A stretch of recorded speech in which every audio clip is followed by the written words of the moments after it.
Today on DNVR Buffs Live, just how far-fetched is the idea that Shedeur Sanders and Travis Hunter could reunite in the NFL? We also continue our spring position previews with the linebacker position. Let's get it.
Welcome in DNVR Buffs Live, and we finally ran out of good luck on the weather. Last night was crazy how windy it was. It was, bro. But honestly, it's not bad now. It's not bad. Like especially yesterday when you were talking about snow. I know and we got multiple lucky. inches. I was worried, but It was pouring rain last night. Yes, though. it was. I heard it very hit my window pretty hard. But if that or this is the worst it's going to be this week, Yeah. I'll take that. Yep, it 100%. didn't quite. I don't think it ever got cold enough to snow, but it was. Yeah, there was like the wind was blowing directly at my windows, so it just sounded like one of those rain sticks on my did, for window sure. all night. That wind was crazy. Before we jump in and start dispelling bullshit, I have one for you again today. Bro, I just saw the word shower at the top of the show notes, and I'm like, oh Lord, here we go. All right. Which way do you face in the shower predominantly? Towards the water or away from the water? Bro, I honestly, and this is honestly how I sleep too, bro. Uh-oh. You're gonna open a new can of worms. I go on a full 360, bro. Like the entire time I'm in the shower, bro, I probably spend equal parts facing the shower head and facing the other wall. Let's get more granular. Sides, you feel me? Which way when you're rinsing the shampoo out of your hair? Oh, I'm facing the shower head for sure. All right. Definitely facing just, I feel like I'm in a movie too, when the water is just coming out. And just, I always get that vibe, Crazy. Bro's trying to paint a picture over here. What about you though? I think I'm similar. I'm definitely facing towards when I'm rinsing. Yeah. And then I would say I'm facing away the rest of the time. I will say though, bro, I pretty much exclusively take really hot showers. Okay. And I do spend quite a bit of time it just feels really good with like the hot water like on your back, bro. Yep, for sure. That's an undefeated feeling. Sometimes I like zone out and forget I've just been standing there for like 5 minutes. It's a big reason why. Are you guys the same? No, I hate being in the shower. Well, no, but about What do you mean? what do you You what? gotta wash your hair, you gotta condition, you gotta shave, I'm trying to get in and out. I'm dead. But which way do you face when you're rinsing your hair? Especially because the long hair. That makes sense. So you got back when they're rinsing. Oh, we're split. Wait, 50, Dion, you 50. too? Yeah, I guess. Yeah, that makes sense. There must be something to more hair. Although when I Facts. had hair halfway down my back, I still faced the shower when I was rinsing it. Hey, all right. no, that's hilarious. I gotta keep this going. I'm on a streak of coming up with these. Period. You get to know a lot about somebody with stuff like this. Yeah, and we all are just having these experiences, on our own. Bro, No one told us how to do this. This just made me think about Jake's shower experience in Lubbock. Oh, and he couldn't turn it on. Bro, that was so funny, bro. And I'm glad you chronicled it the way you did, bro, with the post game interview and whatnot, bro. That was so funny. Oh, you were saying you sleep you sleep sometimes in your stomach, sometimes in your Yeah, back, bro. sometimes. And I kind of hate that, bro, because like I literally toss and turn, bro. Me too. Like I said, probably equal parts on my back, on my stomach, on both sides. Yeah, I feel like there's like a time limit in my head. Yes. That's like how long I can be comfortable in one position. I And mean, then been here too long. Gotta move. your brain tells you exactly where to go. right? Yes. It's like time to go to your right side. You're like, okay, and you fall right back 100%. asleep. 100%. That's crazy. I'm the exact same way. Yeah, the people who probably just joined are probably like, what the hell is going on? But hey, it's the beginning of the show. All right. That's what you should expect. Yeah, this is what it's all about. We're an open book here. For real. All right. Now that we've had our laughs, it's time to get mad. The Shedeur Sanders character assassination smear campaign Yeah. has hopefully reached full capacity. We knew this was going to happen. We did. I don't even remember how long ago it was, but a long time ago we said, like, get ready for the draft. Yep. It's going to be absolutely ridiculous, the type of stuff that's going to come out. And now you see this happen from afar, right? With other players. Being this close to it, I've never, CU doesn't normally have the top quarterback in the draft Right. or, whatever. Being this close to it really shows you just how nasty it really is. Man. And I don't necessarily understand why. Like, what is gained from this? There's all these people who are participating in it, and I just have to think to myself, like, what? How do you sleep at night? Legitimately, like going out of your way to push forward these narratives that tear down a 22-year-old kid. Yep. A young man. It's pretty sick, bro. And like you said, bro, it's sick, but it was expected.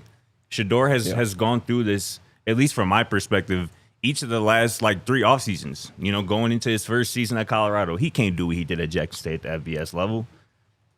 Coming into the 2024 season, bro went 4-8. How many times we saw 4-8 plastered, associated with Coach Prime and Shedeur's name, going into the 2024 season? They exceed all expectations, and here comes the cycle once again when you have to go prove yourself at the NFL level. Some of the stuff that we can get into it, right? Todd McShay had somewhat of a bombshell on it. I believe it was his podcast talking about his conversations with people who were in the meeting room of 2 of the top 10 teams in the draft that met with Shedeur in Indianapolis at the Combine. And I'm paraphrasing here. Y'all can go check that out. Todd McShay. It's all over social media. But what Todd McShay garnered from these 2 individuals who were in the meeting room with Shedeur in Indianapolis was that they came away with that Shedeur doesn't care about their opinion of him, them being the teams that he was meeting with. That Shedeur wasn't taking it all that seriously, the meetings. McShay clarified that there was no bad behavior. There was nothing disrespectful said or done, but that they did not feel like Shedeur was overly concerned with what they thought of him. Good. And it's like, Shedeur to me is probably the most self-aware athlete I've ever been around or ever covered. And it seems as though I could envision a world where he's sitting in a meeting room across from a team's brass, and he might not feel like he's getting the respect that he deserves, or he might feel like these dudes aren't even taking this seriously. They're not even really interested in me and who I am. And I feel like he could pick up on that and reciprocate. And they're trying to get a scouting report on me more than anything else. That's actually a real thing that happens. Teams will meet with a player because they have a feeling that someone in their division is going to take them, or things of that nature, and they want to understand how they work. And so, not to interrupt you, but I'm going to. You good? This to me could go one of 2 ways. I think that there's a lot of people who will just misunderstand Shedeur Sanders. Yes. And I think purposefully a lot of times too. By the way. 100%. They're not willing to understand him. And so I think Shedeur could just have been acting like himself, and they get this, he was standoffish, he was too cool for school, whatever, because they're coming into the preconceived notion. Exactly. I recently, I won't get into the details, but I asked a couple of my friends, why does everyone hate this one journalist? I was like, I don't really, he seems so innocuous to me. Right. And both of them hated him. And so they started sending me all of these things that he does that bothers them. Sure. And I was like, none of this bothers me. None of this bothers me. Yeah. you have to have if you have a predisposed dislike for the person, I can see how this would bother you. It's like when you start to like be annoyed by your roommate. Yeah, and everything they do starts to piss you off. Yep. And so I think there's a little bit of that. People had an issue with Shedeur because they didn't really know him. They got a preconceived notion of him, and then they're looking for things that that justify their existing biases towards him. Right. That's one. The other one I could see is just Shedeur legitimately being like, I know that this is BS for you, so I'm not going to play this game. Yeah. Like, let's just say the Patriots. They're picking in the top 10. They don't need a quarterback. And I think Shedeur might be thinking, I'm about to be in your division. Fact, I'm not going to give you too much. Two game. chances I could be in your division with the Giants or the Jets. I'm not going to play this game with you. And I think it would just be the Jets, but no, I agree, bro. And I think it would be a bit of a red flag if you came away with like Shedeur is like overdoing it, trying to sell himself on us. Like I feel like that would be a red flag, much like it would be a red flag if you have this perception of Shedeur, whatever it is, and you come into a meeting room with him and he's completely different than how you might have seen him interact with other people or in the media. Like we talked about yesterday, like Shedeur, it's important. I think it's imperative throughout this draft process that he continue to be him, because the team that ends up selecting him, that's who they're going to get day in and day out. And if they don't like that in the pre-draft process, they're probably not going to like that in the post-draft process. Yeah. So that's very, like I said, it's very imperative that he continues to be himself. And if it ruffles feathers, if it rubs people in front offices the wrong way, then so be it. And I also think it's a part of this narrative that's being built around Shedeur here recently is, I think, has to do with the fact that these NFL teams, these brasses, these front office, they're not used to guys coming into the league with money and fame and influence like Shedeur Sanders has, like almost to effect like, listen, I'm gonna be good regardless. I'm confident in my abilities. I know one team at least is gonna be confident in my abilities and what I'm able to bring to a program. And anything less than that is just selling yourself short. So I just think it also makes me think that this might be coming just from a team or two who might want Shedeur in terms of these narratives, but they don't want to maybe spend their first round pick on him. Maybe they want to be able to trade up later in the first round or early in the second round to draft him. And that, I guess, can kind of lead into Lance's airlines. Well, real quick, before we go there, that was going to be my third potential scenario. And I don't even think necessarily it's as deep as you think, like falling into the second round. Mm-hmm. I do think it could be a team picking at 8, 9, or 10. Yeah. Who's hoping that he falls to them. Yeah. So they're just, participating in this. And I think, I can't remember who said it in the comments, but they said, like, Coach Prime said this a while ago, don't believe the negative press you hear during the NFL draft. Yes. And it's so true. When I was covering the NFL, we called this the season of misinformation. Mm-hmm. You have no idea where something came from. Sometimes it could come from another QB's agent who's trying to put out this information on that guy, so his guy goes farther. Rise up a little bit. It could be a team. It could be anyone. Yeah. Who has an axe to grind or has a strategy that they're trying to play. Sometimes teams that actually like a guy like we just mentioned are actually putting out negative information about him because they want him to fall to them. And so it's all a game, really. It really is. They're all playing a game right now. And it sucks to see when you know the person. Yeah. Like I said, first time in my life that I've actually had a relationship with a person who this was happening to and knew all of the stuff that was coming out about them was bullshit. You know it's cap.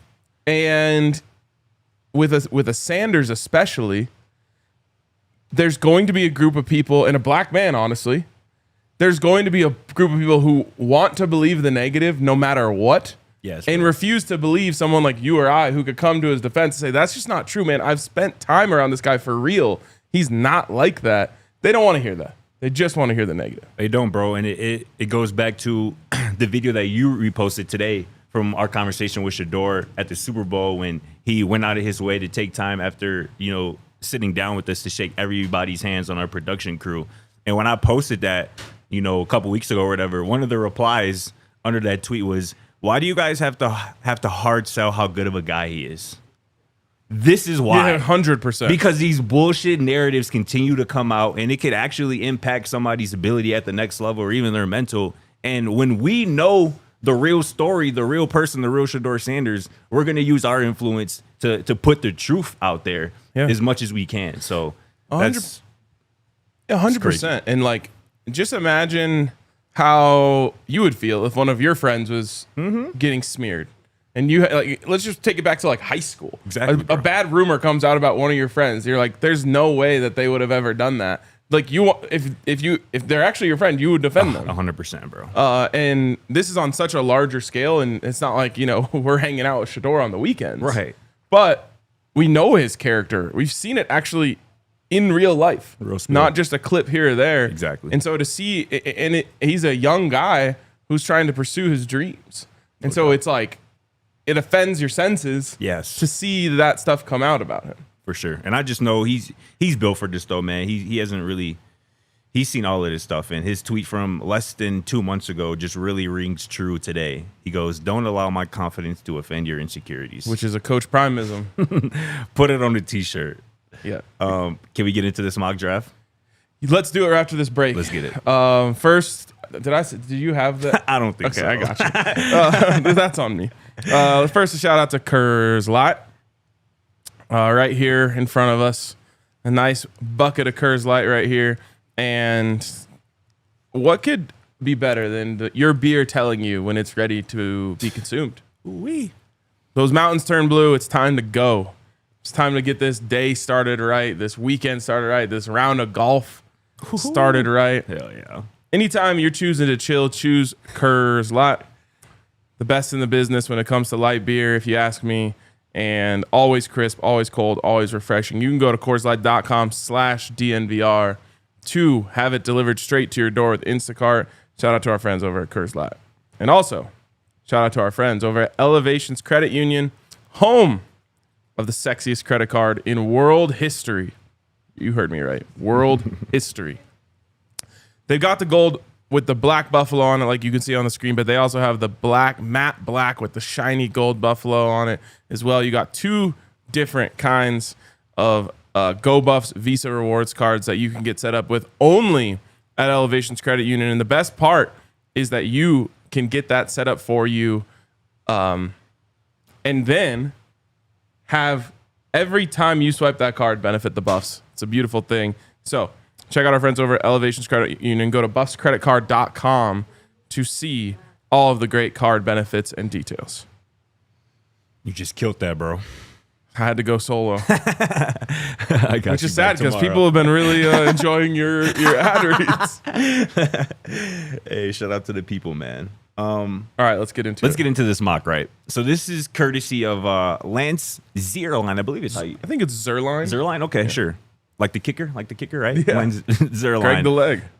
From NFL Media, right? This is his post-combine mock draft that just dropped yesterday, pretty much right after we got off the show yesterday. And this narrative about Shedeur's draft stock falling is evident here in this mock draft from Zierlein. He has Abdul Carter going number 1 to Tennessee. He has Travis Hunter going number 2 to Cleveland. Number 3, he has Cam Ward to the New York Giants. And we skirt to the pretty much the end of the first round.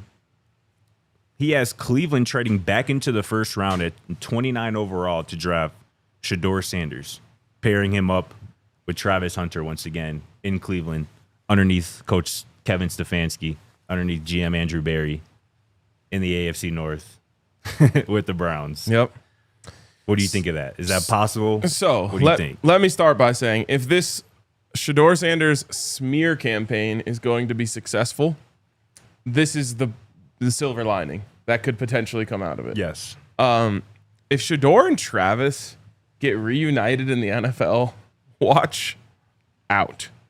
Watch out. That's how you turn around a franchise at the Cleveland Browns. No, seriously, you turn it around in one draft. Yes.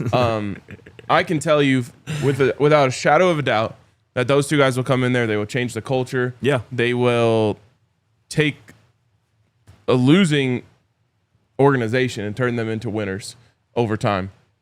It also is not necessarily the best news for Colorado fans because obviously it would be highly what's the word I'm looking for? Enticing for Coach Prime to want to go Oh, sure. and work with those two. No, that makes sense. That That being said, it would be really easy to become a Browns fan as like an additional team. Like, unless they're in your division, no one really has an issue with the Browns. Yeah, that'd be crazy, man. That would be, I mean, like you said, best case scenario for Shedeur Sanders, for Travis Hunter as well. And obviously for that franchise. I mean, again, that's how you turn around a franchise in one draft. I mean that, like you said, that would be the silver lining. If this guy continues to fall, and for multiple reasons, if he actually falls, like you're going to be going to a better team, a better situation. The further you are, in the draft, you're typically better set up. I would like this. Obviously, we've talked about this for sure. I like Cleveland as a landing spot for Shedeur Sanders, learning under Kevin Stefanski. With or without Travis. Without Travis, right. And obviously Adam Schefter has said recently that one of the things he's most confident in this draft is that the Browns are going to select a quarterback at number 2. Now, again, he said at number 2, but, if they don't end up going quarterback at number 2, that might be a position, obviously, that they're going to still look at maybe later in the first round, second round, or later. So Cleveland is going to be an interesting spot. Honestly, at this point, I think one of those two end up in Cleveland. Now, I think it's likely. With all of that said, let me tell you this. There's absolutely no shot that this is happening, in my opinion. Oh, I hear that. What's the lowest you think Shedeur falls? The Raiders. At 6? Yep. I think that's the lowest that he falls. And in fact, I think that even if he starts, falls past 3 even, someone's going to try to trade up and take him, because there's going to be a lot of teams sitting there saying, oh, shit, we have a chance now. For sure. It's hard to trade into the top 3 in the NFL. And to this point, we don't even really know who's going where, so you don't know where you need to trade. If he falls to 4, I think teams start jockeying for position to try to get up there and take him. Yeah. But I've said this once, I'll say it a million times. This industry, the draft industry, relies on movement. It relies on things changing. If you came out with a mock draft the week after the season ended, and then every time after that just said, like, here's my new mock draft, nothing changed. No one would click it. No one would read it. No one would engage with it. And so this industry relies on, oh, this guy's stock is dropping. Oh, actually, now it's rising. Yeah. There may be 2 teams at the top who have fallen in love with Shedeur Sanders over the last month. Oh, Travis Hunter, Abdul Carter's going to go number 1. Man, after Colorado's pro day, it looks like Travis Hunter could go number 1 overall. It's just, this is what drives that world of content. Yeah. And so there's always going to be movement. And I think when all is said and done, both Shedeur Sanders and Travis Hunter will be going in the top 3, and one of them will be going number 1 overall. And I think that the linchpin will be the pro day. Yeah. And think about it. If you're doing, even if you weren't doing this nefariously, where you're actually purposely changing shit just so you can change it later, you would, if you were thinking about it, think like, okay, pro day is when that next big move's going to happen. Exactly. Oh, Shedeur, he completed every pass and he showed off his arm and he threw it further than they expected. Okay, now he's moving back up. Travis jumped 67 inches on his vertical. And now everyone realized what a freak he is, and he's going number 1. It's all about this movement and this game that we're playing. No doubt. And it's going to shift back the other way, and when all is said and done, we'll be back to where we were at the end of the season, which, remember, no football has been played since then, where these guys were both considered top 3 picks. Exactly, bro. I still think it's a possibility that Coach Prime is going to end up with a graphic of a quote that he made multiple times during the season saying that they're going to go 1-2. I still think that's still on the table as well. Yep. That would be interesting. I think probably the lowest I can see Shedeur falling is maybe 9 to New Orleans. I think I said that yesterday. Okay. I think that's the lowest I can see him going. But I'm just trying to think, if he falls outside that top 3, and you talking about the trade-up scenario, I can see that as well. The Patriots, I'm guessing, would be willing to trade. I would think so too. Especially if they're getting the quarterback premium.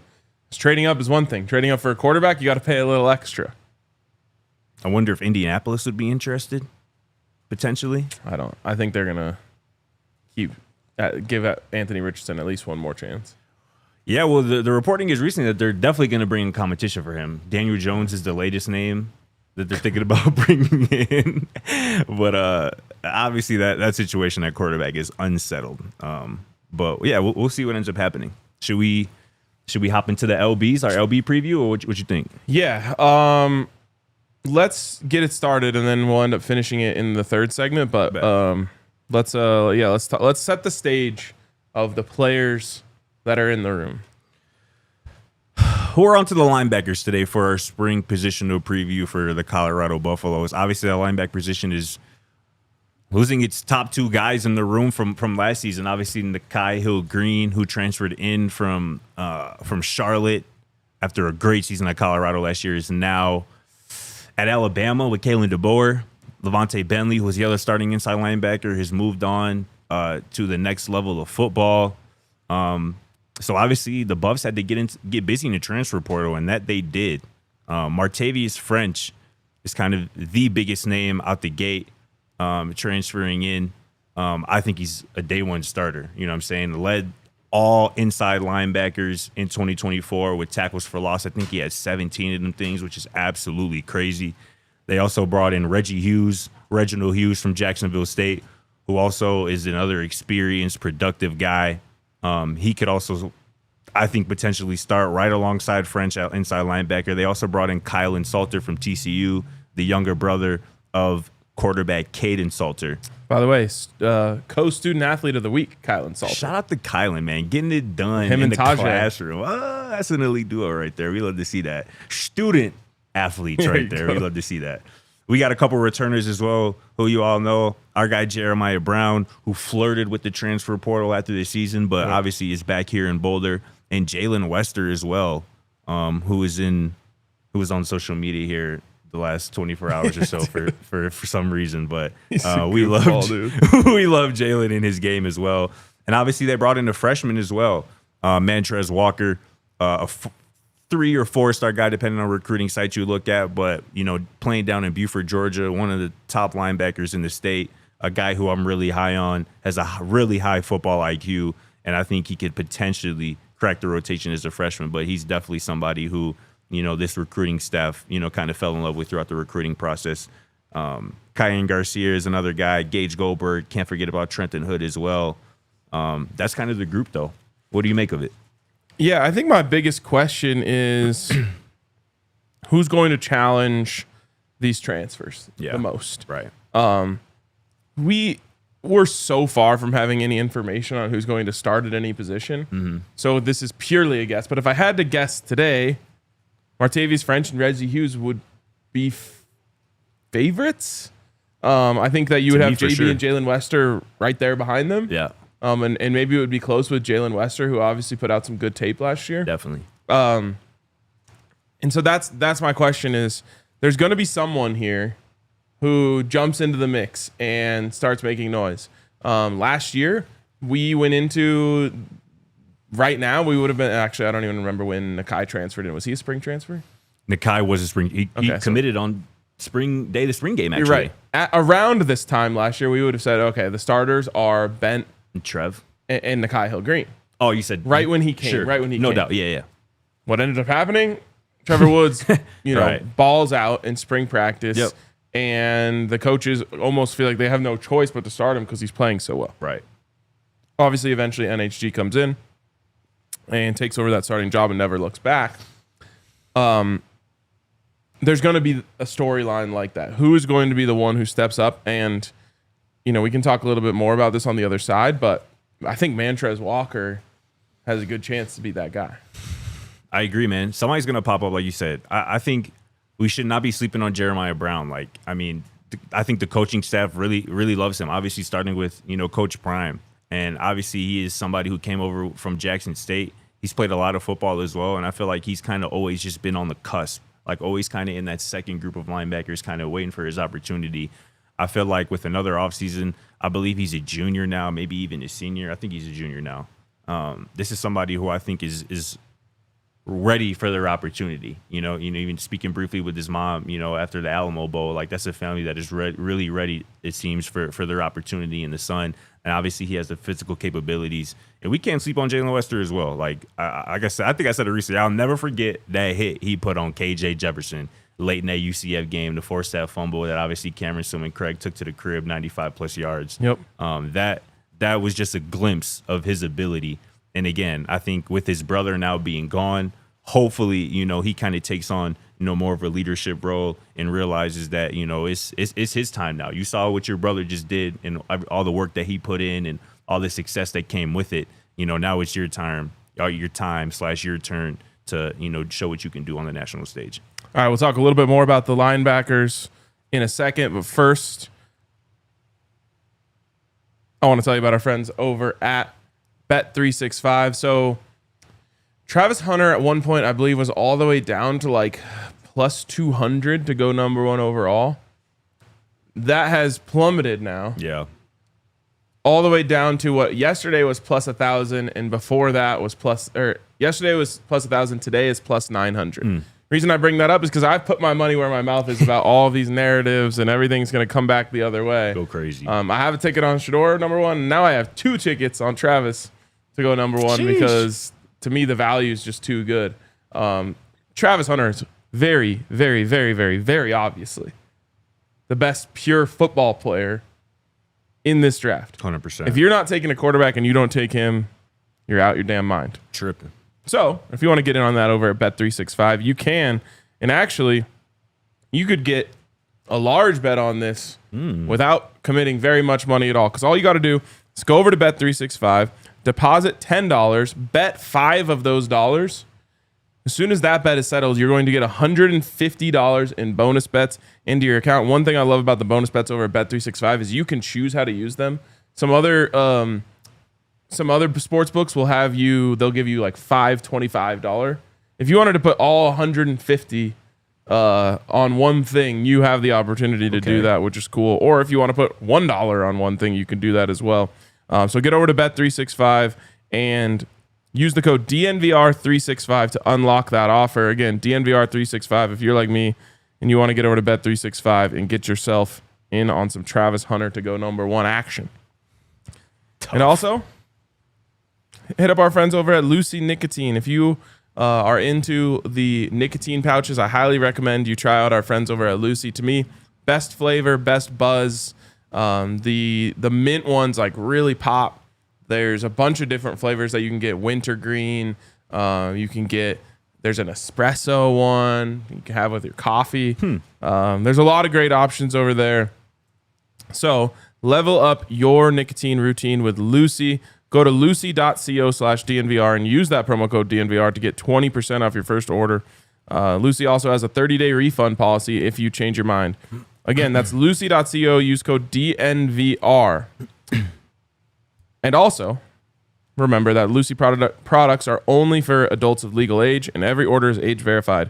This product contains nicotine, and nicotine is an addictive chemical. Well done, bro. I really feel like Martavius French could have a Nikhil Green type impact on this defense here in 2025 for Colorado. I feel like there are a lot of similarities from their background. Obviously, we know that Nikhil started his career at Michigan before transferring to Charlotte, where he balled, before obviously coming to Colorado. Martavius kind of had a similar kind of path. He started his career in the SEC at Tennessee, transferred, went the JUCO route, balled out there at Hutchinson Community College, went to UTSA, balled out for the last 2 years. And again, 17 tackles for loss here in 2024, led all inside linebackers in the nation. Like, this is somebody who plays downhill, somebody who can play the pass. 7 pass breakups over the last 2 seasons as well, 163 total tackles across that span. This is somebody who I think has the ability to be the heart and soul of a defense. And I think that's what you're going to need. Like, that defense, from the moment Nikhil Green was inserted in that starting lineup, kind of right after the Nebraska game, it shifted that entire unit. And I feel like Martavius French could potentially have that impact. And again, this is an older guy who's played a lot of football. He's a graduate student who I believe benefited from the JUCO rule, having an extra year. So this is somebody who's, kind of given his last go at the college level before they hopefully head on to the next level.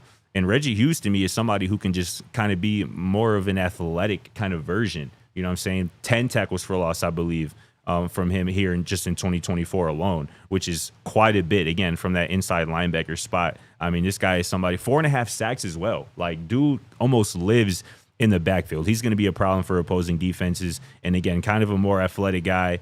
Again, another former JUCO guy before going to Jacksonville State, now making that full jump up to Colorado. If those two guys can kind of be who we think they can be, this unit is going to be really good because, again, they're going to be protected, so to speak, up front from what I believe is the best unit on the team, one of the best defensive lines in the Big 12. You know, a solid defensive line taking on double teams can really open up, you know, running lanes to get downhill for linebackers and make plays at the line of scrimmage in the backfield. So I think those two in particular are really kind of the key to this defense at this point. Totally. And one thing that I'll say about the linebacker position is there was a lot demanded of them last year. Yeah. Looking back on it in 2024, it's actually crazy how many run first teams Colorado faced.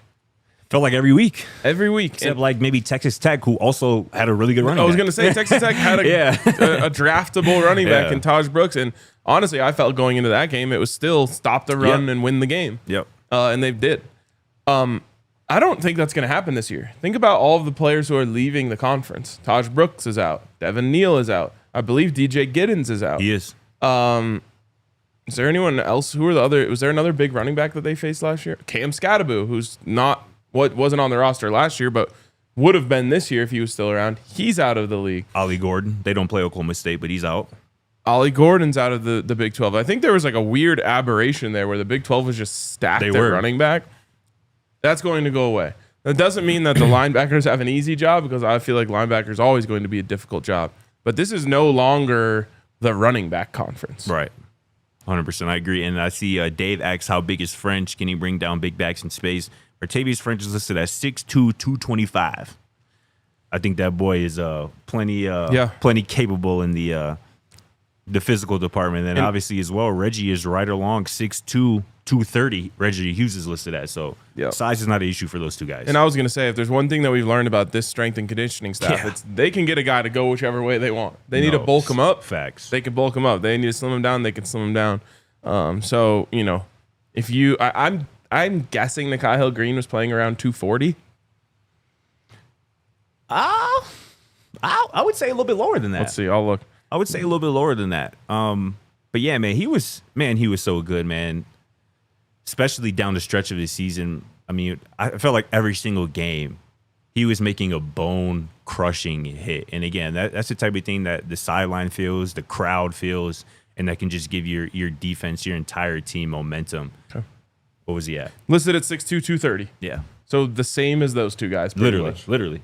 So he obviously had a different look about him on game day that you hope one of those guys can have, where it's like, I'm going to make people question if they still like the game of football after this. And I think part of the reason I made NHG so special and unique was that he was obviously a ball player and a wrecking ball on the field, but like dude really had it up here. Like he was a quarterback on that defense, and he got everybody in the right spot, you know, everybody in the right position. So hopefully one of these guys can kind of have that similar kind of build, mental and physical makeup to him.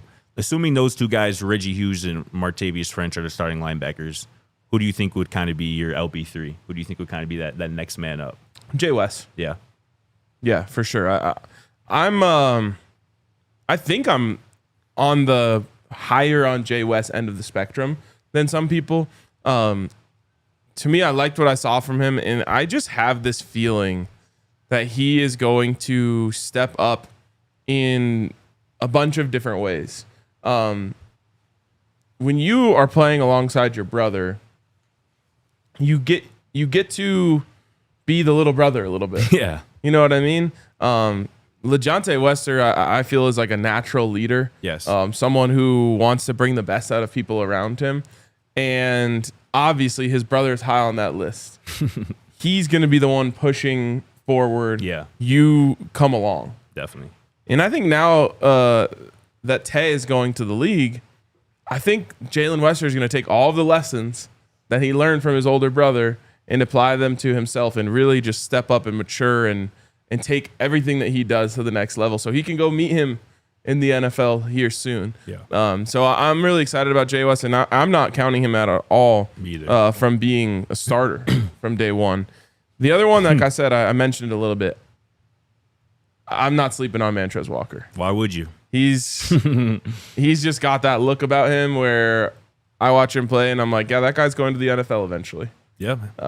And You never know with freshmen. Some guys come onto campus and they're like ready to go right away. Some guys come on campus, they need a year to get into it. I have a pretty good feeling that Montrez is on closer to being ready than he is from needing a year. But freshmen are always a toss-up, a crapshoot. For sure. But I'm certainly not counting him out. And again, the thing that gives me optimism about Montrez and playing early is that he has what I was just talking about NHG has, is that he has that quarterback mind at linebacker. Like, he is a future green dot, future leader of a defense. And I talked to him a couple months ago, like, and this might be something that, you know, all recruiting staffs tell potential recruits, but like, he told me that it was an emphasis. It was imparted upon him that, hey, Nikhil Green and LaVonta Bentley, our two starting linebackers, are leaving. We need help in this room, and immediately. And they went out and targeted Montrez Walker, who again was part of an elite defense down there in Beaufort, Georgia, who had multiple, you know, kind of Power 5, 4, and 5-star guys. So I'm not going to rule out Montrez Walker, even if he is wearing that ugly number 38 right now at the gate, which I don't think he likes. I didn't know that was yeah, which isn't ideal, but hey, freshman, you got to deal with it. I think Q got on like 15. I see Quentin Gibson on like 15. I'm like, yeah, bro, we got to shed that. But it's still early. You got to earn it. Exactly. It's still early, no doubt. Save Montrez, bro. He was wearing 8 in high school, right? Yeah. That looks so good. It did. It did look fire. Is this a place where you would expect or think the team seeks out an addition in the spring portal? I'd be surprised if they didn't. Okay. And I don't think that's an indictment on anybody in the room. And I think whatever really happens, whether, you know, you come out of the spring like, we got our top 2 starters and we feel good about the depth behind them, I still think that it's a spot that you go out and add, you know, in the spring portal, because there are going to be linebackers, good linebackers, productive linebackers, experienced guys who will hit the portal in the spring, just like we saw Nikhil Green hit the portal, you know, last year in the spring. So I do think I'd be surprised if they didn't add 1, if not 2 bodies to that linebacker room here in the spring portal. What about you? I could see it going in either way. So right now you have 3, 4, 5, 6 plus some more, you know, walk-on style players. Yeah. That's a pretty healthy number. So I think from a number standpoint, they don't need it. Yeah. I think like I feel about most of the roster, it's a position where if a guy pops up that you really like, that you think has a chance to truly make an impact, you go after him. Right. But you don't go and just add someone just to add someone. For sure. Yeah, they're not at that point. I agree with you 100%. Can we move on to some real quick? Sure. I wanted to get on. ESPN released a Big 12 football preview, spring preview of all the teams or whatever. Okay. Actually, can we save this for the other side? Yeah, absolutely. Oh, wait, we don't have another side. Go ahead. So their spring storyline for Colorado was, can Colorado remain a Big 12 contender in the post-Shedeur Sanders, Travis Hunter era? Talking about Caden and competing with Juju, some key returners, DJ Carter, Preston, and Colton. What do you think they had as their position of intrigue for this team heading into the spring? Linebacker? Receiver. Okay.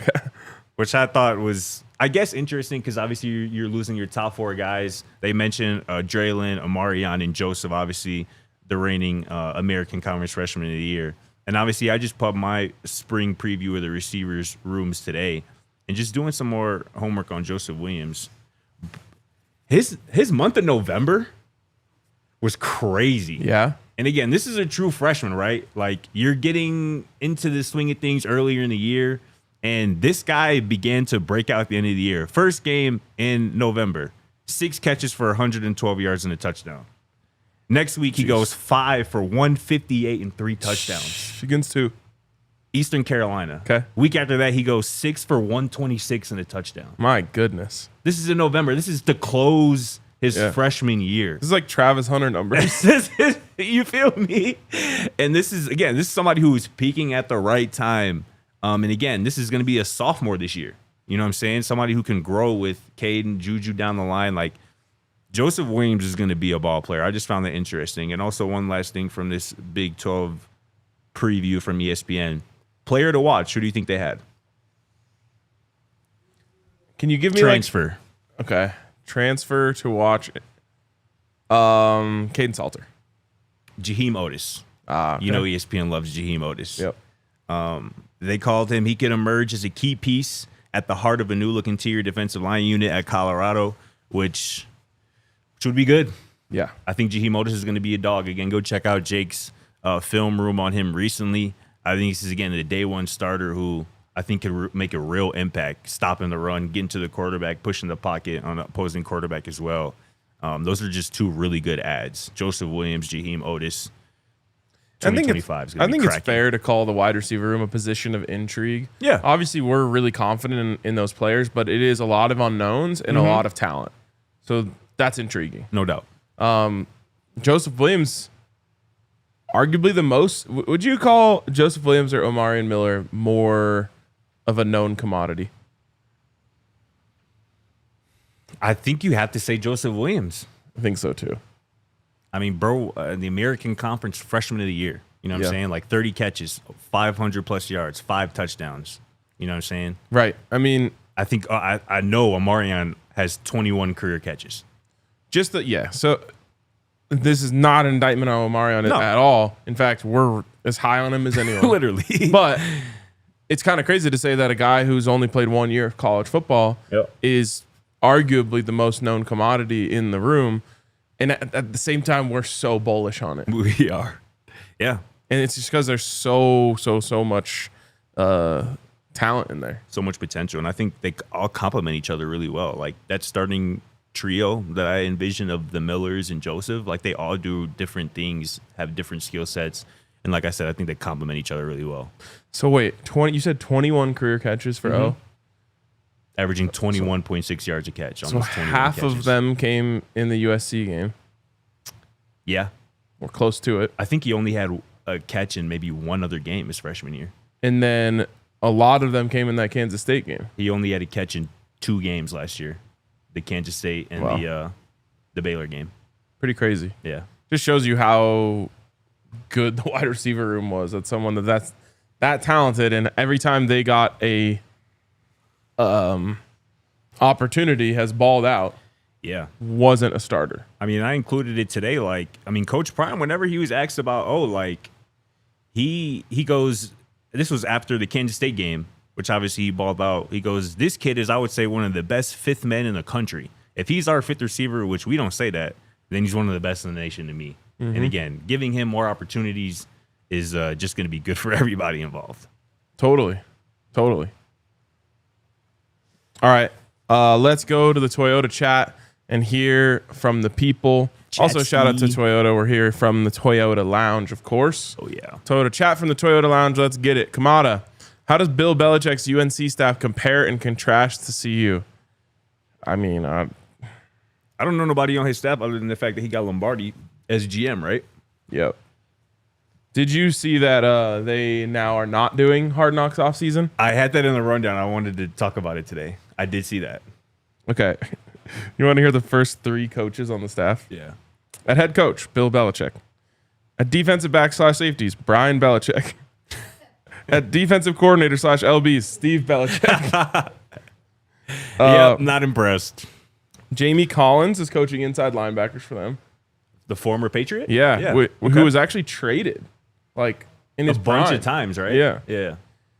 Bob Diaco on the defensive line. Wasn't he? He was the head coach of UConn at one point, I think. That name doesn't ring a bell to me. I'll mention if I see any. Freddie Kitchens is the offensive coordinator / tight ends coach. Not moved. Matt Lombardi. I wonder who he's related to. Is the quarterback's coach. It's a damn mom and pop shop going over there at UNC staff, bro. And don't compare to CU's. That's the answer. It's no. I don't think it does compare to CU's. It's a damn nepotism factory over there, bro. No, we're not rocking with that. But reason I brought it up, bro, would you be interested in CU doing Hard Knocks? Would that interfere too much with like the Coach Prime, like Amazon? The question is, are they like, doing another season?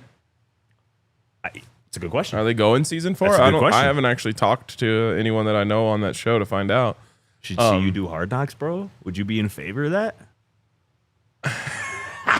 It won't happen. It won't happen. So I'm not even going down that road. No, just go season 4 of Coach Prime. For sure.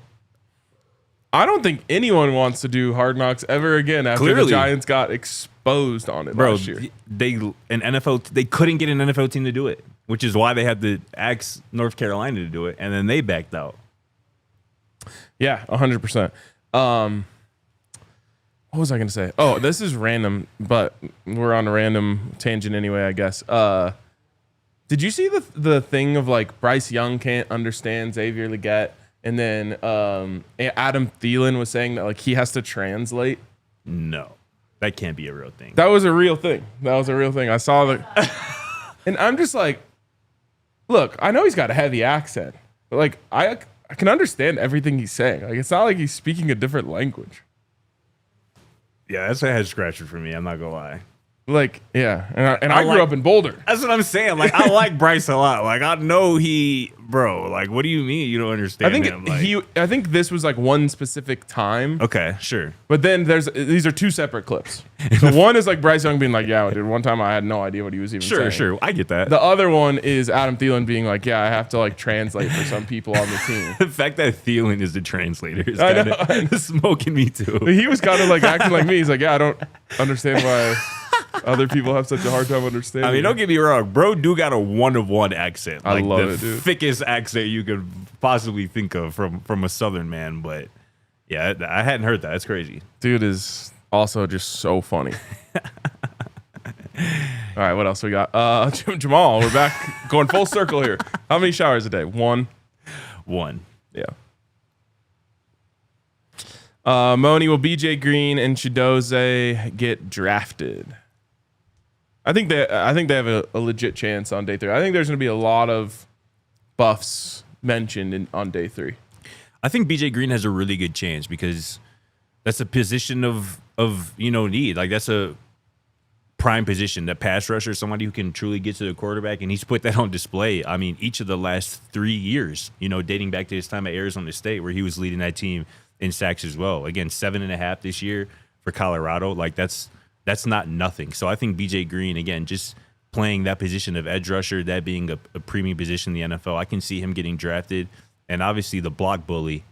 I love him, and I think he is going to find a way on a 53-man roster. Whether that comes by the draft or not, I don't know, but he has an NFL future. He's gotta. Yeah. He's so disruptive in there. And I feel like the height narrative has been dispelled too many times for us to keep doing I feel like there are a lot of block bullies in the NFL currently. You know what I'm saying? That you can kind of comp him to. Or like a shorter, stockier nose tackle who lives in a 1 technique, can maybe move out to the 3 technique, and is just a double team destroyer. That's who he is. Totally. Pause, but totally. From Kangan Park University, any updates on Bent? No, I mean, No. I haven't even seen any like social media stuff from Bent, but I don't think that's really how he rolls. Yeah, I agree. I'm sure he's just out somewhere Grinding. getting work. Oh, yeah. Dave, Gage getting any playing time this year? Special teams for sure. He was, he had some moments last year where the coaches were saying nice things about him, and then there was also a Andre Hart interview at the Alamo Bowl with like a local San Antonio station. Really? Because the Goldbergs are from San Antonio. And he was like hard on him in the interview because he's like, I know how much he's capable of, and it just sometimes he doesn't bring it, and it drives me crazy, like type of thing. So I think Goldberg's got a future. He's got the frame. Yep. He's got the ability for sure. And I think it's encouraging too that Hart sees something in him. That's what I was gonna say. And go ahead. Sorry. No, that was really it. That's what I was gonna say is the fact that he was even willing to say that. Yeah. Tells me he sees big things. He's trying to light a fire under him. That's what I get from that. If he thought, he's just a back of the roster guy, he's going to be that his whole career, he would have just given the news station he's working hard. The little he's quote getting that better every day. Yeah, the quote that they were looking for, and they would have just moved on. Thanks. All right. Next one's from Diallo. Do we have the best cornerback starting group in the nation? I said that on the show last week, and somebody commented like, "You can't say that unless you can name another starting group in the nation. But I feel like that proves the fact that Colorado does, because I can't name another one. Yeah. Like at least at Kansas last year, like there was a really good duo of Kobe Bryant and Melo Dotson that I feel like, you know, kind of rivaled what Colorado was rolling out there at cornerback. But again, I don't claim to know every team's, you know, starting cornerback rotation, but I would be shocked if there was a better trio than DJ McKinney, Preston Hodge, and Colton Hood. I'd be shocked. Yeah, for sure. I mean, you could go to Alabama and you can go to Georgia and say, well, all 3 of their starters are 5 stars. Right. And it's going to be like, right. But what about the actual production? yeah, let's see it. Let's see it college. on the field. I mean, there's going to be some good ones. Yeah. Last year, you know, Texas had a really good group out there. Obviously, Georgia did too. So, like, in the end, Colorado's is going to be up there for sure. No doubt. All right, Stampede, do you guys think that they'll go after any running backs? We talked about that during the running back preview. Feels to me like yes. But again, I just think all of the positions are, if the right guy's there, we'll go after him. If not, we're not chasing. I agree. I think it's definitely a possibility. I think unless they can kind of fill out a concrete role for like a Draylon Miller or a Cam Michael or an Isaiah Harge to kind of be like a gadget kind of third down type of running back role, if they can't find that for one of those guys coming out of the spring, I think they will add somebody who can kind of do something different than what those other guys do. Those other guys being, you know, Micah, Isaiah, and Dallin as a pass catching kind of elusive kind of third down option. Next one from SN Services. Any update on Webb Walker? The last we heard was just Reggie when he was on the show, Reggie Calhoun Jr., when he was on the show, telling us that he's doing well and we'll be hearing from him soon. Hell yeah. So Praying for our guy. that's the latest, but it sounded promising. Definitely. And from Kamada, what are the expectations of the special teams / punt return squad? Any standouts? We got a special teams preview coming later this week. Hell yeah, we do. So we'll talk about touch bucks and all the other great stuff Stay that's tuned. coming from them. And another one here from Stampede. Who is Juju's comp, NFL comp, and college football comp? You know what I've really learned about Juju lately is I don't think he's nearly as short as people think he is. I mean, he looks to be at least 6 foot. Yes, he's over 6 feet. He's over 6 feet because I've stood next to him. Mm-hmm. But I don't know. I feel like he got like a reputation of being a small quarterback. Yeah. With that being said, Bryce Young? Is that where you're going? Okay. I was going to be like, well, with that being said, like, although I don't buy into the short, I am going to compare him to a short quarterback. But no, I just see similar playing styles. And again, that's obviously not a knock. Bryce Young is a #1 overall pick. I believe he won a national championship at Alabama, or at least played in one. I mean, one of the highest, you know, recruited, highly touted, you know, quarterbacks coming out of high school in recent history. And he really turned things around the second half of the season in Carolina as well after getting benched Randy Dalton earlier in the year. I think he's going to be a fine pro, and that would kind of be my comp. Which should be a good one. Like RJ said, slower Kyler. I think that's like really going down the short quarterback route. Yeah. And there's little things that I've seen on his tape where I was like, "Ooh, that's kind of Kyler-y." But I don't see that one. And honestly, just my opinion said Drew Brees again, smaller quarterback, but in terms of like being a kind of dart thrower, being super accurate, not necessarily being like some sort of athletic freak who can throw the ball 80 yards in the air. Right. That would be a great place for him to aim to be. Yeah, I like that a lot. Has somebody mentioned Breeze and Juju to us before in kind of that same light? Feels like that's not totally foreign to me. I like that. Gross Club said, I think he had a growth spurt. It's very possible because like when I see him standing next to people now, I'm like, he doesn't look small at all. I mean, again, you can't rule out a growth spurt. This is a 17-year-old kid we're talking about. You know what I'm saying? Like he could stand to grow, 3 to 4 inches of height, over the next few years. Like that's definitely on the table. All right, is that all we got? That is all we got for y'all today. This was a fun one, as always. We'll be back tomorrow. We are talking defensive backs. Secondary. Oh, yeah. Talking defensive backs tomorrow. That should be an exciting conversation that we got into a little bit today. Hell yeah. But we'll be more into that tomorrow. Until then, appreciate you guys. Love you. Go Buffs.